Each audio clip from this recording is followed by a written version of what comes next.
Seriously, do we really think that Jesus was a real historical person? They're not thinking, who was Jesus? They're thinking, was Jesus? Was Jesus a real person? Was Jesus someone who walked around this world? And in fact, a lot of people now just dismiss Jesus as a fairy tale, as a myth or a fable. Got a quote here from Bertrand Russell. Historically, he said, it is quite doubtful whether Christ ever existed at all. And if he did, we do not know anything about him. Now, Bertrand Russell, I don't know if you know much about him. He was a famous philosopher and thinker and atheist. And his view was Jesus never existed. He put Jesus in the same category as people like Zeus and Thor. If you're into your Marvel movies, I guess you're probably not. I am. But Thor never actually existed. Baal, if you want some Old Testament gods who never existed. Krishna, another god revered in parts of the world who never really existed. Those gods did not exist in the sense that we exist. They are ancient myths and legends. And similarly, the argument goes, Jesus didn't really exist. He's merely the combination of a multitude of hopes and daydreams and manipulative strategies. Because that's what religion is, isn't it? Just people with clever imagination wanting to exercise power, trying to control others by fine-sounding ideas about gods who don't really exist. Now, that is the case for many world religions. The results of maybe substances. I've got a friend who I'm communicating with at the moment in Vietnam, and she keeps saying to me, Dave, you've got to try some of these hallucinogens. They will broaden your mind. They will show you what God is really like. I'm saying, thank you, but no, I won't go down that route.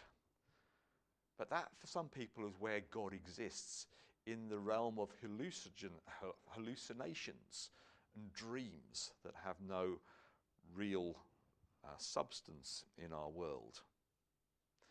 But I want to suggest to you this evening that history will not allow us to take that view of Jesus. History won't let us dismiss Jesus as a mythical figure from way back when. Jesus is a documented figure in world history. And I want to start off tonight by showing that that's the case even if we were to ignore the Bible. Now, we, as I guess many of us are Christians, we would say, right, well, the Bible is all the evidence we need. But if you're not a Christian and you're thinking, I don't want to go to the Bible for my authority, there are plenty of other places, well, several other places we can go to talk about the historical figure that is Jesus. History shows us that 2,000 years ago, there was a real person called Jesus of Nazareth who lived during the early days of the Roman Empire in Judea, what we now know as modern-day Israel. And you might have heard this already, so apologies if I'm repeating stuff that you're very familiar with. But there were two key historians who were writing around about slightly after the time of Jesus. They weren't Christians, and they wrote about Jesus. Have you ever heard of Josephus? I love the story of Josephus, his account. Do you know how he came to be a Roman historian? He was a general in a Jewish army, a senior figure anyway, and he was in charge of a hilltop fort.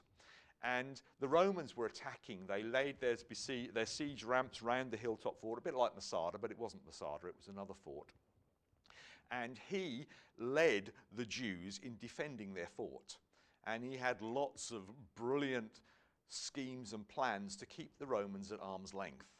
And this went on for, I don't know how long, weeks, maybe months, with the Romans trying to take over this fort and failing because Josephus was quite brilliant when it came to battle strategies.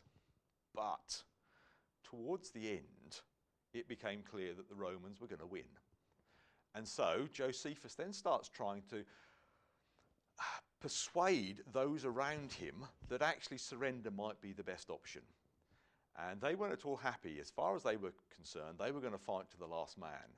So the story goes that Josephus, I'm going to try and remember this right now, he called the sort of leaders together and said, look, this is ridiculous. We don't want to get captured. We don't want to surrender. So we need to end our own lives.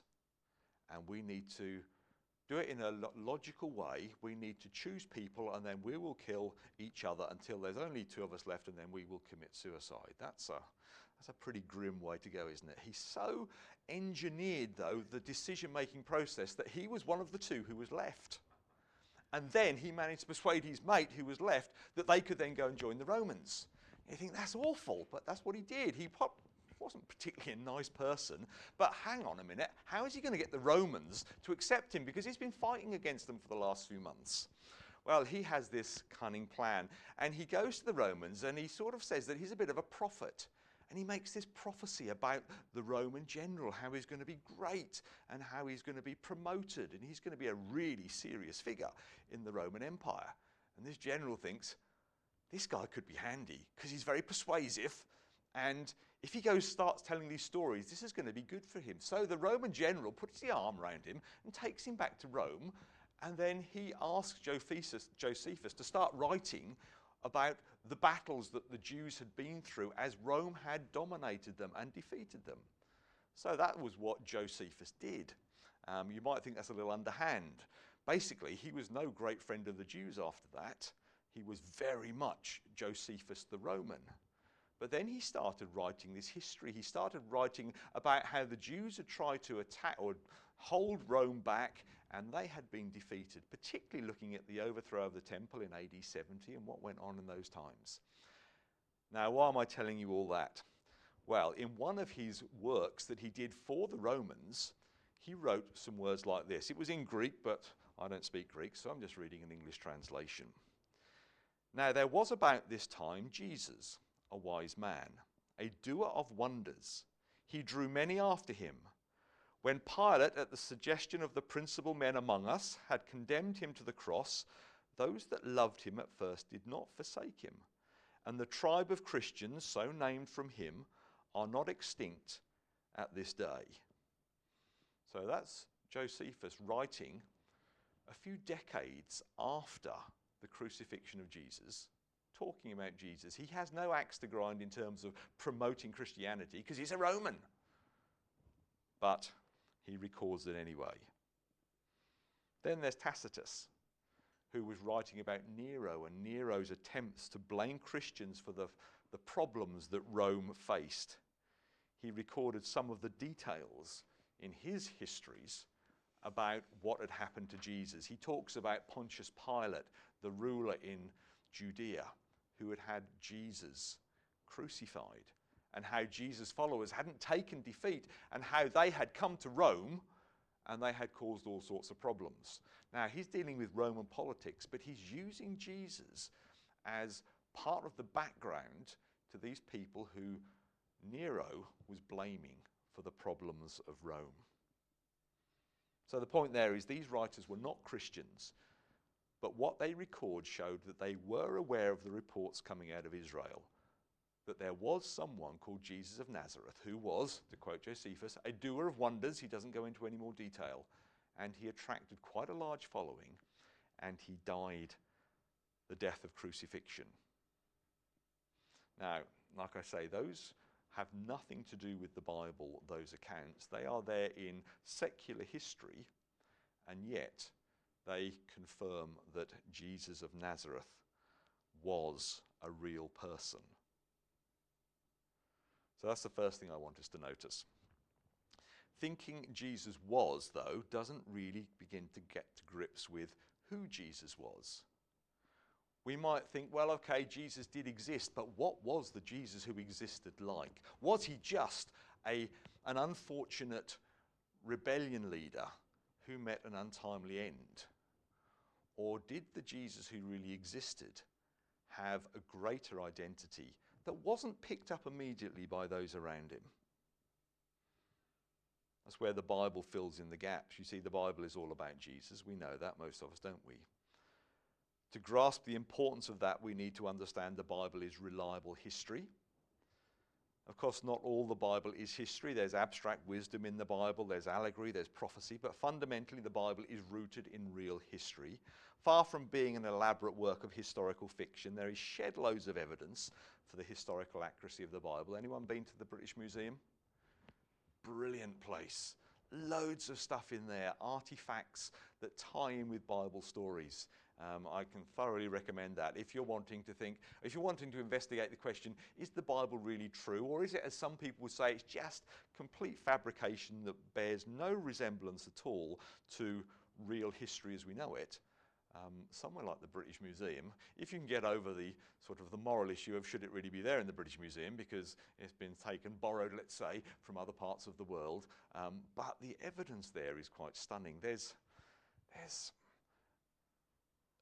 a big mural carved in stone from a place called Nineveh, which we know because that's where Jonah went, and we read in the Bible that Nineveh was destroyed by fire. And there are parts of this stone which are still scorched and charred because presumably it was put through a big fire. There's a bowl in the British Museum, a drinking bowl with the inscription Artaxerxes. And we know who the cupbearer, the drinking bowl bearer to Artaxerxes was, don't we? Nehemiah. And, there's something there that Nehemiah probably held. And there's loads of other stuff, both from the Old Testament and from the New Testament. So there's lots of stuff there. The Bible accurately records world history, and the Bible tells us about Jesus and claims he was a real person and gives us lots of background, lots of important details about who Jesus is. We're going to come to some of that in a minute, what the Bible says about Jesus. But we don't need to just stick with the Bible to find out about how significant a person Jesus really was. We know he exists, Josephus and Tacitus, but the impact he has had on the world is absolutely massive. I would like to suggest to you one of the reasons we know Jesus exists is because he changed the world in a very real and practical way. I'd like to draw your attention to two banks of evidence to support this claim. The first is a book that I've been listening to. It's far too complicated and big and thick with long words, far too difficult for me to read, but I'm listening to it on Audible. Has anyone ever heard of Tom Holland? Not the actor, not Spider-Man, Tom Holland, the historian. He wasn't, I don't know if he is now, but certainly he wasn't a Christian when he wrote this book. The book is called Dominion. And it charts really the impact of particularly the death of Jesus on the Western world. He starts with a history of crucifixion. And he says crucifixion was barbaric. He goes way back before Jesus, 500 years BC, to the first ever recorded crucifixion. And then he follows that story through to how the Romans picked up on crucifixion and they perfected it and they used it tens of thousands of times. And he says crucifixion was always an abject disaster for the person being crucified. It was always the worst thing that possibly could happen, except for one person, he says. Jesus, who was crucified, he claims, went on to change the world. This is a non-Christian writing. He's sympathetic with Christianity, but he then traces the impact of the crucifixion of Jesus across the Western world. It's a brilliant read, or listen, if you ever get a chance to have a look at it. So, there are historians who recognize the difference that the real Jesus has made. Another evidence that I would like to offer to you is this. That's the evidence of the impact of the followers of Jesus and that impact, and what that impact has been over the last 2,000 years. Virtually everything that is truly good in our society stems from people who took the Bible seriously, who took following Jesus and his commands seriously and lived their lives to try and make the world a better place. Now that is a very, very strong statement, isn't it? I'm saying that just about everything good in our world, and I mean really good, not just something that's nice or intellectually impressive, but the things that we truly value about our culture, most of that can be traced back to Jesus. And if Jesus hadn't existed, well, they wouldn't be in existence in the way they are now.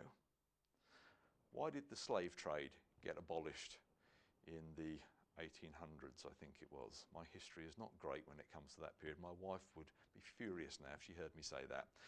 William Wilberforce, a Christian, who loved Jesus, whose life had been changed by Jesus, then went on to try and help those who were being held in slavery. Many developments in medicine came about as people tried to help those who were ill and vulnerable around them. Many hospitals were started by Christians. Back in the 1980s, when it was considered an awful stigma to be infected with AIDS, most people would run away from someone carrying the AIDS virus. That was when the Mildmay Mission Hospital was started in London, specifically to help and treat and support people suffering with AIDS. Started by Christians. A former pastor of mine at the church I was at the time was the chairman of the trust that set that up. When most people were terrified and judging people who had AIDS, it was Christians who were at the front line of caring for them. Most schools, a lot of schools, particularly way back in Victorian times, schools for anybody now, not schools for the elite, not schools for the rich, but schools for ordinary people, were started by Christians. Hospitals, famine relief, orphanages. There's a long list of things. Evidence of something that had happened to people as a result of Jesus being real.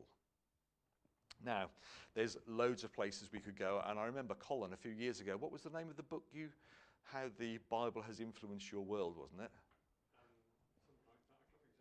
Yeah, there was I can't remember the guy who wrote it, but there was an Indian guy who'd been brought up a Hindu, wrote a book about how the Bible, which tells us about Jesus, had transformed the world. And I remember it so clearly. He was driving through somewhere in this country, London perhaps, and an ambulance came past with the sirens blaring, and all the cars pulled to the side to let the ambulance go. His wife burst into tears. He said, "What's the matter?" She said, "Why are these people so kind? Why are they getting out of the way of these people who are trying to help someone who's had an accident, who's really ill? That would never happen back in India." And of course, she was absolutely right. In India, if you're ill, well, that's your fault because you've obviously done something wrong, and therefore you need to suffer because then you might have a chance of coming back as something better in the future. In India, it's considered a bad thing to try and help someone because you might be making their suffering worse in their next life. You know, the caste system is in place in India for a very real reason. People deserve it if they're suffering. It's Christians who take a different view.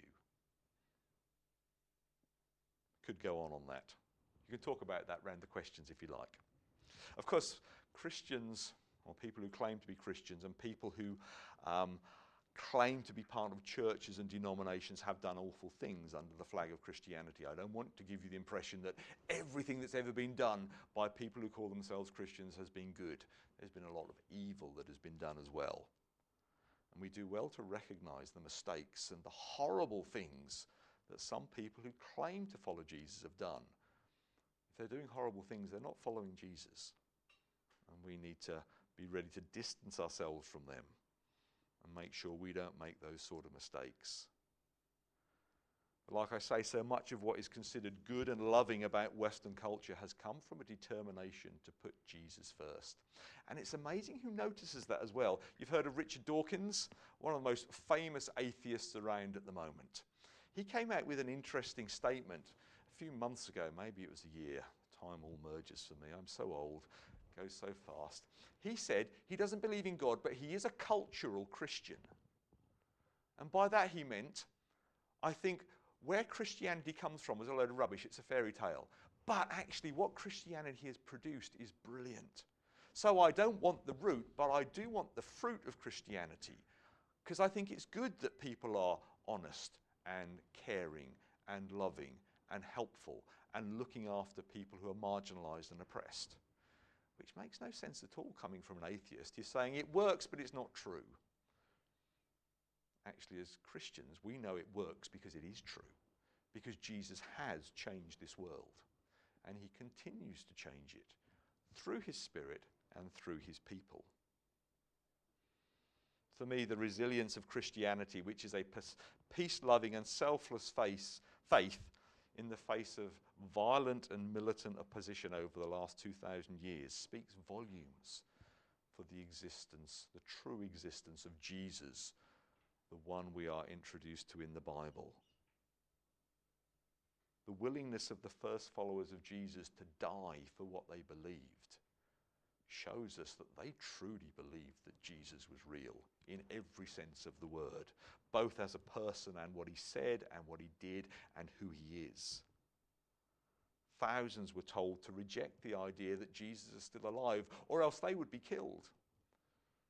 People like Polycarp, who said things like, "This Jesus has not let me down these 85 years. Why should I turn away from him now?" And the judge, whoever it was in the court, said, "We could throw you to the lions." He said, "Bring them." "We could have you burn." He said, "Light the fire."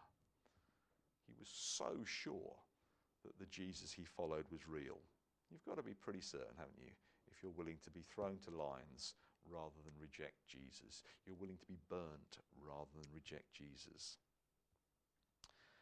So, that is some of the reasons, my time is nearly gone, why I think Jesus is real.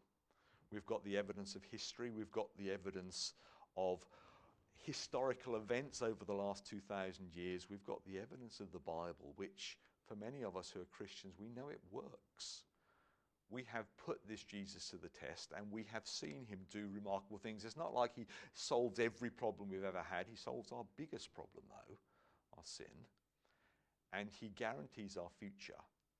And he goes with us through the darkest of times.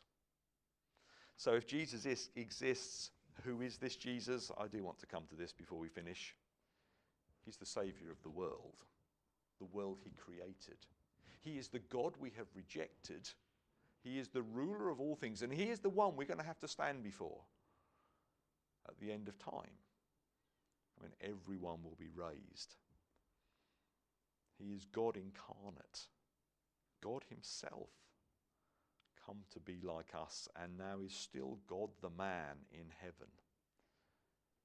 And he is the one who can save us from the judgment that we all deserve. He can do that now, but if we don't accept him now, then we will face him as judge. See, this existence of Jesus is not something which is just about intellectual curiosity. It's not saying, well, exactly, what did he do on that particular day, or can we really trust that source? The real question is, what do you think about the existence of Jesus? If you think Jesus exists, brilliant. If you put your faith in Jesus, brilliant. If you don't, that makes absolutely no difference to the universe. It makes absolutely no difference to God's plans to rescue his world. But it makes every difference to you, because it will determine where you spend eternity. The Bible says only those who put their faith in Jesus, who trust him completely, even though they may have lots of questions about who he is and why he does certain things, it's still those people who cling on to Jesus who will be saved, who will be rescued forever. And those who dismiss him, who will be lost for the whole of eternity. Half an hour has gone. So apologies if that was all a bit garbled. Now you can sort it all out in your groups, can't you? You can say, what on earth did he mean when he said that? Well, answer that question. I've got some questions here. So what is your hope for the world for a start? Has it got anything to do with the existence of Jesus and who he is and what he has done? Who do you think Jesus is in big picture sense? That question changes nothing. History rolls on. But in a personal sense, has that made a difference in your life? Jesus being real and who the Bible says he is. How are you sure of that? If you're not sure about Jesus being real, what's stopping you believing? What are the questions in your minds? And if you are sure, what convinces you? And has that made any difference to your life at all? I think this argument for the evidence of Jesus being in what the church has done over the last 2,000 years is really powerful. The question is, have you been part of that in your life? I was reading the Bible sitting outside a coffee shop in Woodbridge yesterday, which is why my legs are a bit red, because I did get quite sunburnt. But he's just become a Christian, and he was saying, we were looking at that verse that says, we are saved by grace to do good works, which God has prepared in advance for you to do. And he said, what good works have I got to do? And we started thinking about the things that he could do in his life because he was now a Christian. If you would say you're a Christian, how has that changed you, the existence of Jesus? And how has that affected, in a positive sense, those of you who are around you?